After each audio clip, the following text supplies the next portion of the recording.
So I got asked a killer question the other day from a young, scrappy dude who's crushing it right now with his window wash. Actually, I don't know. Do they wash windows? I don't think he's a window washing company. He is a power washing company. So they power wash houses and commercial residences. And that is a fantastic business, by the way. When I talk about my first business being a window washing company, what I don't talk so much about is the fact that power washing made up a very large percentage of our revenues.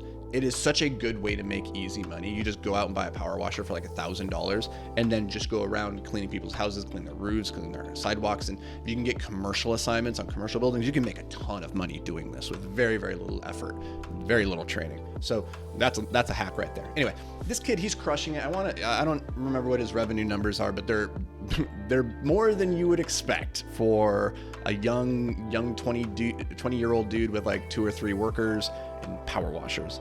They're crushing it. But his question is like, when should he start paying himself? Specifically, he's like, right now I'm just kind of in reinvest mode. I'm putting everything back into the company and growing, and I'm just trying to figure out like, when should I start taking my own like pay? And this is a really good question. It's hard to answer depending on the type of business, but I'll share how I think about this. Number one, as the CEO, the founder of a company, you have 2 primary responsibilities. Number one, to yourself and your family, to your community, to your life, right? You need money to sustain that. If you are not taken care of, you are not going to be in a position where you can therefore take care of the number 2 thing on the list, which is your business, your employees, or customers, right? So if you are struggling for money and you can't get by and you're making questionable decisions because every day is filled with stress because you don't know how you're going to get by, your business is going to struggle. Okay, that's just the truth. And this is why I recommend usually not starting a business until not jumping fully into the business, at least full time, and leaving your primary income stream until you are making enough money to comfortably be able to pay yourself from that side hustle and know that you're going to be able to sustain it, or until you have enough in reserves that you can go a year or 2 without having to take any money. Anyways, I think you need to pay yourself sooner than later, and as soon as possible is the ideal. In fact, I believe from day one, if you can manage it in a business like this where it's power washing, it's very service oriented, and you're making a lot of cash flow, you should be paying yourself market rate almost from day one. And the way that you do this is that you determine, well, you might not be able to pay yourself the full market rate at the beginning, right? Like you might just not have the margins or the revenue flow. But what you can do is start by figuring out what is your ideal margin that you're trying to generate on this business. In the window washing industry, it's pretty typical to be doing between 30 and 40% margin. And so that is what we targeted. And so what I was doing in the beginning is saying, okay, if our margin is above that, then I'm going to take whatever excess cash is in the business to bring it down to that margin.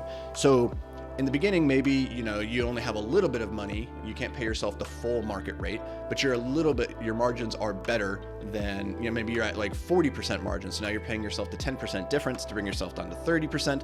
And whatever that 10% ended up being, that's your salary.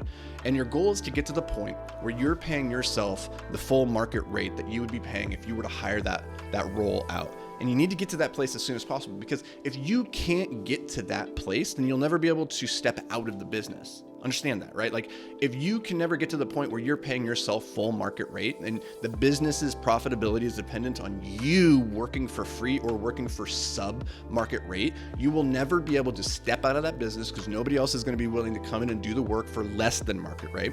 And you're never going to be able to sell the business for what it's truly worth because you're tied into the business, right? And they know they're not going to be able to get an employee to come and do that. So you need to be able to pay yourself that market rate. And then when you get to that point, you can replace yourself with somebody else and then take a step back again. And if the margin is over that target, pay yourself that difference. That now becomes your new salary for whatever the thing is that you're doing.